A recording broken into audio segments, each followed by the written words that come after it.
오늘은 플레어 스커트를 할 거예요. 이제 플레어 스커트는 A라인보다도 밑단에 플레어 분량이 훨씬 많은 거죠. 그래서 책에 있는 방법은 굉장히 간단하게 되어 있지만 어떻게 보면은 제일 어려운 것 중에 하나라고 할 수 있어요. 왜냐하면은 그 플레어 느낌을 그 원단으로 했을 때 그 플레어 느낌을 특히 다른 원단으로 하게 되면 이 광목처럼 뻣뻣하지가 않아요. 그래서 자기 원단으로 했을 때에 느껴지는 그 플레어 느낌이나 실루엣을 광목을 가지고 표현을 해야 되기 때문에 그 부분이 좀 어렵다고 할 수가 있고요.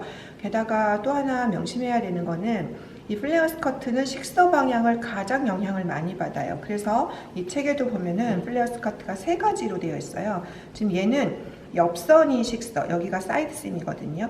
얘는 이게 센터 프런트예요. 그림을 좀 비슷하게 그려놨는데 어떤 부분에 좀 포커스를 가지고 봐야 되냐 하면은 센터 프런트를 식서로 잡으면 이렇게 가까이가 아니라 조금 이렇게 실이 옆으로 밀어져요. 푸서 방향이. 그러니까 플레어가 센터 부분에 잘 안 잡혀요. 그리고 이제 얘는 센터에는 플레어가 잘 잡히는데 여기 보시는 그림처럼 이렇게 원단을 한 폭으로 플레어를 다 표현하기가 쉽지가 않거든요. 그래서 이렇게 센터 프런트에 봉제가 잡히기가 쉬워요. 그런데 이게 바이어스 방향이기 때문에 바이어스를 봉제를 하면은 초보자 여러분들 뿐만이 아니라 메인 생산에서 할 때도 쉽게 이게 늘어나기가 좀 쉬워요. 그런 단점이 있고 제일 좋은 방법은 제일 귀찮지만 제일 좋은 방법은 그림도 제일 예쁘지 않은가요? 이렇게 식서를 이 센터 프런트와 사이드 셈의 중간에 쓰게 되는 거예요. 그럼 양쪽 다 정바이어스가 아니라 약간 비바이어스가 나와요. 이거는 센터 프런트에 봉제선이 생기긴 하는데 그 완전히 옆선에 식서를 잡았을 때보단 여기 지금 제가 이렇게 막 그림을 그렸는데 이게 식서 방향이잖아요. 그럼 이게 45도가 나온단 말이에요. 반면에 얘는 이게 여기가 식서기 때문에 대략 한 뭐 15도에서 20도 정도 나오기 때문에 봉제도 조금 쉽고, 물론 센터에 봉제 선이 잡힌다는 거 여러분들 좀 싫어하는 거 잡히는데 그거는 만약에 이 센터 프런트를 식서를 하는 경우에도 이게 여기 지금 2배잖아요. 밑단이 2배.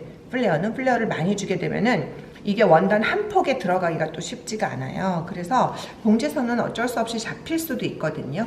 그래서 이게 제일 예쁘게는 나오는데 왜 이거가 좀 귀찮거나 어렵다라고 했냐 하면은 이 식서를 바디의 중간에서 내가 식서를 잡고 보기가 어려워요. 지금 여기는 기준이 있잖아요. 딱 사이드 셈, 센터 프런트는 기준선이 있기 때문에 식서를 잡기가 쉬운데 반면에 얘는 중간에 내가 식서를 잡고 놔야 돼서 그 부분이 앞판 하나가 뭐 식서가 조금 삐뚤어져도 상관은 없겠죠. 그렇지만 앞판과 뒷판이 식서 결 방향이 똑같게 잡아야 되는데 그 중간에서 잡아야 되기 때문에 이게 조금 제일 하기는 어렵다 이렇게 생각하시면 되고요. 피스 작업은 딴 거보다도 얘는 허리에서 우리 보통 2인치 내려왔잖아요. 웨이스트 라인 표시할 때 얘는 이 5인치를 내려오게 돼요. 왜냐하면은 이제 해보면 알아. 여기 위에 부분을 잘라서 그러니까 패턴이 이렇게 돌아가게 되거든요. 허리가 이렇게 돌아가서 플레어를 많이 주고자 하면 이 5인치보다 더 내려줘야 돼요. 그래서 내가 필요로 하는 길이에다가 우리가 4인치를 더했는데 얘는 이 위에가 많아지기 때문에 7인치를 더해야 되는 거예요. 여기가 5인치, 밑단이 2인치. 그래서 7인치를 더하고, 폭은 이 책에는 옛날에 이 광목이 면이 이게 스테이플 섬유예요.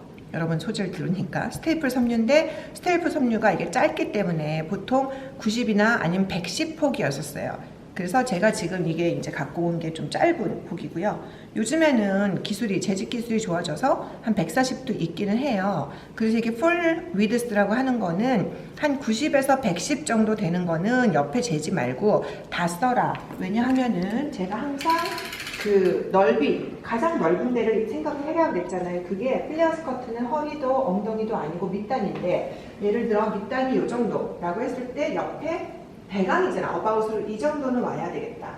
이렇게 와야 되겠다고 하면은 그게 벌써 21인치고 여기다가 4인치를 더하면 25인치 이렇게 나가거든요. 근데 길이가 길어지면, 제가 길이를 길게 안 했어요. 여러분들 카메라에서 안 보일까봐. 길이가 길어지면 굉장히 폭이 넓어진단 말이죠.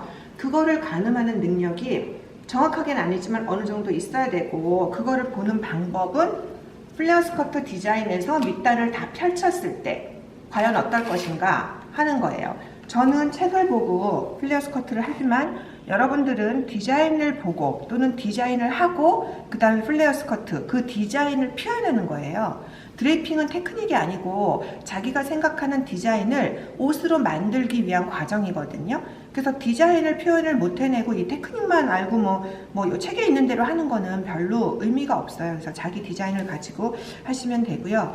오늘 저는 그냥 센터 프런트 옆선에서 각도 맞는 거를 보여줘야 되기 때문에 센터 프런트를 저는 식서로 잡고 할게요. 여러분들은 사이드 심이나 센터 프런트나 아니면은 요 중간, 제가 지난번에 피스의 기준선이 딱히 식서 방향이 필요한 부분이 없다면 이 피스의 중간에 그린다 그런 얘기를 했었어요. 요게 그 예가 되는 거죠. 가로 기준선은 힙선이기 때문에 중간이 아닌 거고요. 그래서 저는 그냥 센터 프런트를 가지고 작업을 해보겠습니다. 일단은 피스를 자를 때 광목을 이렇게 갖고 왔잖아요. 그럼 당연히 옆에 지난번에 말씀드렸는데 잘라 버리시고요. 1인치 정도 그냥 이게 찢으세요. 찢어서 버리시고, 그 다음에 스커트 길이를 생각을 하셔야 되는데, 왜냐면 스커트 길이에다가 거기다가 7인치를 더해야 되잖아요. 그래서 제가 스커트 길이 24인치에다가 23인치 정도, 거기다가 7인치를 더하면은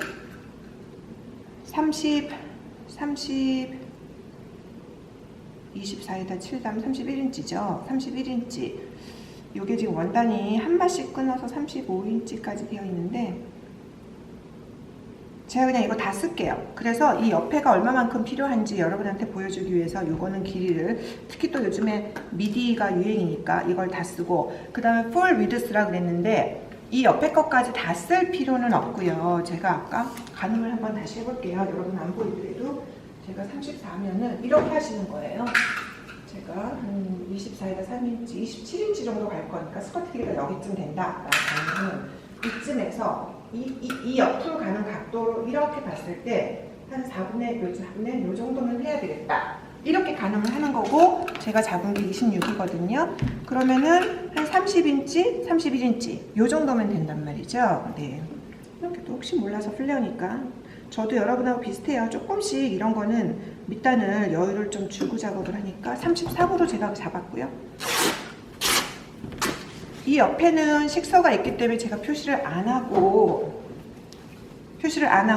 얘는 흐트러지기 전에, 이쪽이 34고 이게 33이기 때문에 정사각형에 가까워요. 그러니까 얘를 다리고 뭐 이런 거 하기 전에 식서부터 표시를 해놔야, 그래야지만 내가 헷갈리지가 않겠죠. 그러면 거꾸로 여러분들 보는 쪽에서 하면 허리에서 5인치 정도 내려와서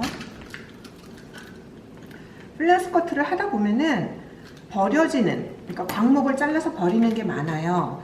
그게 바로 뭐냐면은 기성복을 만들 때 원단이 버려지는, 그러니까 치마를, 플레어 스커트를 만드는데 드는 원단보다 버려지는 원단이 많다는 거를, 그러면 똑같이 타이트 스커트보다는 생산 단가가 높아진다는 거를 알고 계셔야만 됩니다.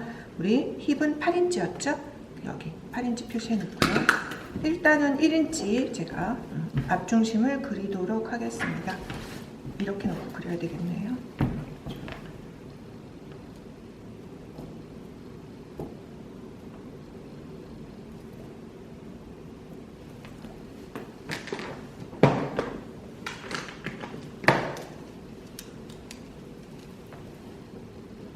펜을 바꾼 이유는 너무 굵어요.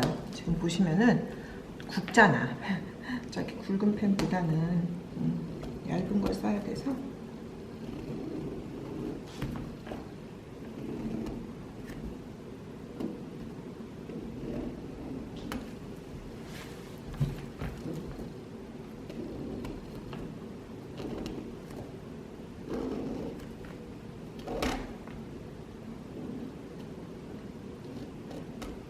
네, 이렇게 표시했고요.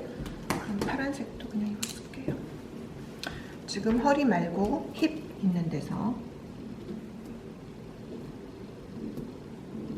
지금 이 광목은 일부러, 그러니까 보시면은 선이 굉장히 삐뚤어지는 걸 알 수 있을 거예요. 그러니까 잘랐기 때문에 그런 거고, 걔는 이거를 이제 자로 하게 되면은 오히려 옷을 다 만들었을 때 문제가 생기는 거죠. 이 부분이 삐뚤어져 있는 거지 전체를 삐뚤어진 상태로 옷을 만들진 않거든요. 지금 이 보시면은 글쎄 카메라에 보이나 모르겠는데 선이 이렇게 휘어지잖아요. 지금 그게 얘가 지금 곡인 거예요. 그거를 자로 그렸다면 보세요. 자로 그리면 이렇게 된단 말이죠. 이렇게 되는데 원단이 지금 삐뚤어져 있는 거지, 이게 옷을 만들 때 이런 상태로 옷을 만들진 않거든요. 그러니까 자를 그리는 것보다는 이 고를 따라서 그리는 게 좋고, 그러면 이쪽을 이렇게 당겨야 되는 거잖아. 가운데가 지금 쳐져 있으니까 양쪽을 이렇게 당겨서 수직과 수평을 맞춰 놓고. 너무 당겼나요? 약간 위로 올라갔지? 봐봐, 위로 올라갔어요. 내가 너무 힘이 좋은 거지, 그죠? 아까랑 완전 다르지? 다시 거꾸로. 특히 지금 광목이 학교가 너무 습하네요. 비가 계속 오니까. 예, 피스 작업은 이렇게 하는 거고, 이렇게 해서 다려서 시작할 거고요. 앞판, 뒷판 똑같이 두 장을 만들 거예요. 그러니까 두 장을 만드시고 시작하면 됩니다.